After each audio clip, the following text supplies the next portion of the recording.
So these are some of the questions which we discussed in the Learning Circle, and we're going to move to taking questions from you right now. But as those questions are coming in, I just want to share those with you. So we were interested in learning about what values Learning Circle members had used to shift what strategies Learning Circle members had used to shift the organizational values, which had actually had a positive impact. And also that last question of which had not been successful. And I think that piece is really important because sometimes we do try these things and they don't always work. And an organizational culture needs to be able to support that, to be able to learn from the things which are not as successful. So thank you. So thank you so much, Claire. And we're now going to move to taking some questions from participants. And as those are coming in, Claire, I wondered if you had any reflections you wanted to share as we wait for questions and comments to come in from our participants. Okay. I'm just, can you hear me?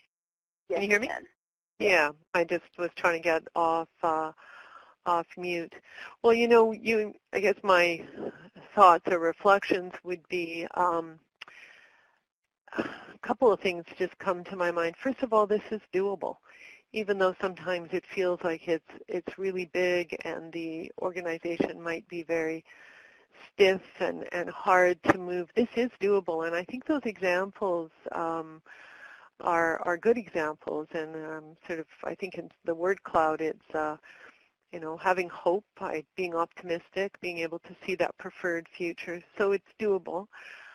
I think that surfacing those tensions, not being afraid to or backing away from some of those difficult conversations, and those of you who know me and those of you who don't, I've been in public health and in practice now for more than 40 years, and I still learn every day, and I still feel uncomfortable in certain things every day. So I think being okay with that and surfacing those tensions and engaging in those conversations, so that requires us to be kind. That was also in the word cloud. That requires us to be open and collaborative with each other, respectful within our teams, allowing people to kind of explore things that might not be 100% clear for them right at that moment in time. And I guess my third observation would be that really to be thinking about that organizational system. I think that's really where we need to be focusing our efforts. We think about ourselves as individual practitioners and members of teams. We think about society and perhaps the politics and the system that's around us, but really looking at that organization as a system and as being really important in whether we can do our work and how we might shift those organizational values. I would say those would be the three things that sort of just my reflections on our conversation. Great. Thank you for those reflections, Claire. So we have a question about the timelines needed. So as we think about shifting organizational cultures, what are some timeline considerations for seeing change? And does it depend on the current state and enablers?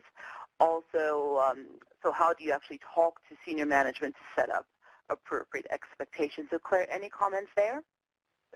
I think it's hard to predict the time. So I think but I think in today's environment, you need to set out some timelines with a commitment to check back, right, and to see where progress has occurred or not occurred, but be open to being flexible and changing course or changing some of that timeline. I've seen change occur really rapidly, and I've seen change take a really long time, and it's hard to predict. Great, thanks for that. And I would agree with Claire that it's hard to predict, but I think change probably takes more time than most of us expect it to take, and we saw that in a number of the examples and even in our Learning Circle discussion. So I would say for some significant organizational change, it's really important to plan for multi-year change, so 2-3 years. And you know, way back, Sume, one of the things that I studied was family therapy, and we used a systems approach to family therapy, and we talked about first order and second order change. And first order change, which is almost a kind of a pasted on change, can occur really quickly. But second order, where it really becomes the sustained mode of the either individual, family, in this case, or organization, requires more time. So I would agree with you on that. Thank you. So we have another question. So do you have examples or reflections to share on how organizations and people within organizations negotiate two or more equally just, but perhaps conflicting values and actions? So, for example, promoting harm reduction without working on trauma prevention, or putting forward actions toward equity among certain marginalized populations, but not others. Great question. Claire, I'll let you get started. How do we negotiate values which are equally just, but conflicting? So I'm just going to answer from my own experience in the top of my mind. You got to identify first and foremost that this is a values tension, if you will. And I think you really do need to get down into that values clarification, and it needs to be done in relationship and within, as we talked earlier, discourse and dialogue. And it's going to take more than one time to probably work some of those things through, and those are the critical issues. I mean, you've identified a number of really critical issues there. Great. Thank you, Claire. I see a few other questions coming in, and so we'll just try and fit in a few more before we wrap up. And so this is a question on Ontario. So any thoughts on undertaking this process within a time of change and uncertainty in public health in Ontario?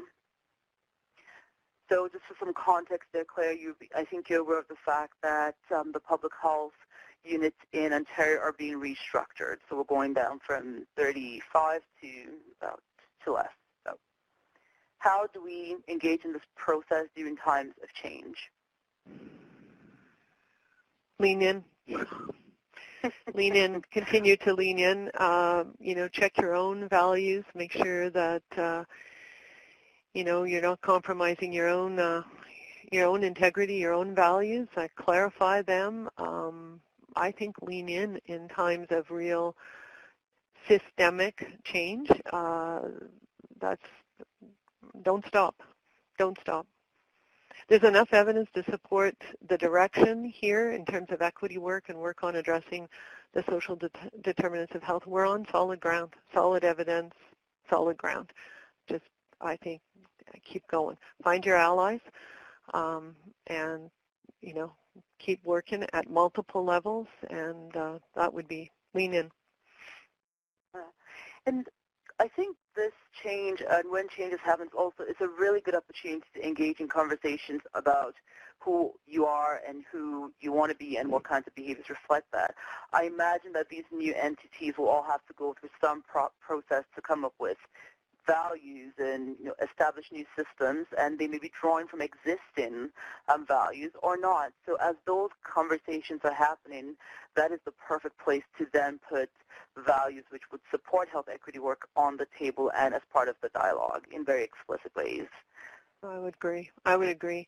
And don't be afraid to lead here too, or if you're tapped on the shoulder, if there are leadership opportunities in organizational change, to step into those leadership positions too. That would be another piece of advice.